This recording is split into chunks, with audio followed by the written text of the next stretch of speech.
In order को लेकर CM सम्राट चौधरी लगातार एक्शन में है। इसी को लेकर आज लोक सेवक आवास पर पुलिस अधिकारियों की उच्च स्तरीय मीटिंग बुलाई गई, जिसमें बिहार के मुख्य सचिव, डीजीपी और कई अधिकारी मौजूद रहे।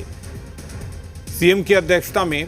हुई इस बैठक में वर्तमान कानून व्यवस्था के साथ कई प्रशासनिक मुद्दों पर भी मंथन किया गया। मीटिंग के बाद बिहार के डीजीपी और मुख्य सचिव को सीएम ने कानून व्यवस्था को लेकर आवश्यक कार्रवाई के निर्देश दिए।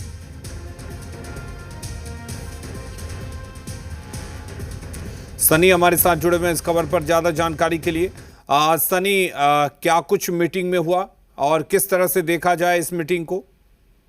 बिल्कुल, बिहार के लॉ एंड ऑर्डर व्यवस्था को लेकर ये महत्वपूर्ण बैठक थी, जिसमें मुख्य सचिव के साथ डीजीपी और कई वरीय अधिकारी इस बैठक में शामिल हुए। आने वाले दिनों में सरकार किस तरीके से काम करेगी और मुख्य रूप से क्राइम को लेकर जो सवाल उठ रहे थे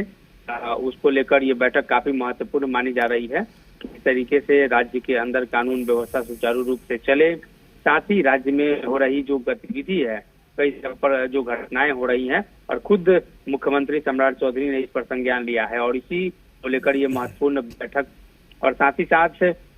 जो इंटरनेशनल बॉर्डर बिहार से लगा हुआ है उस इलाके को लेकर भी अधिकारियों के साथ मुख्यमंत्री की बातचीत हुई है, जिसमें आने वाले दिनों में राज्य सरकार कानून व्यवस्था को किस तरीके से बनाए रखेगी, पुलिस प्रशासन किस तरीके से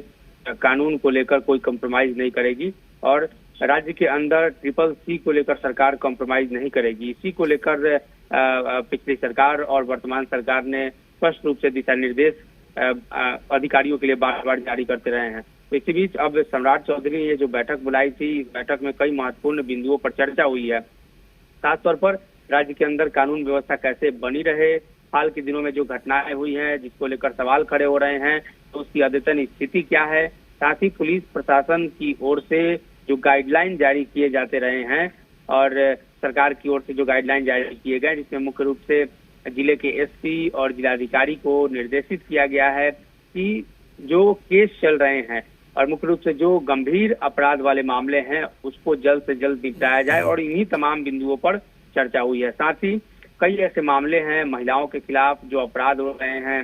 साथ ही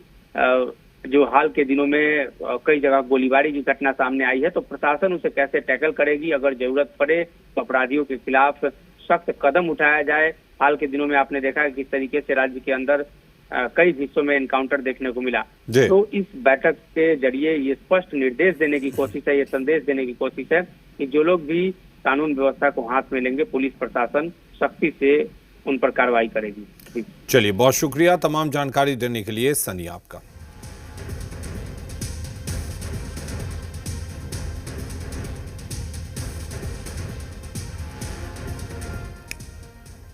बिहार पुलिस में विशेष सहायक पुलिस यानी सैप के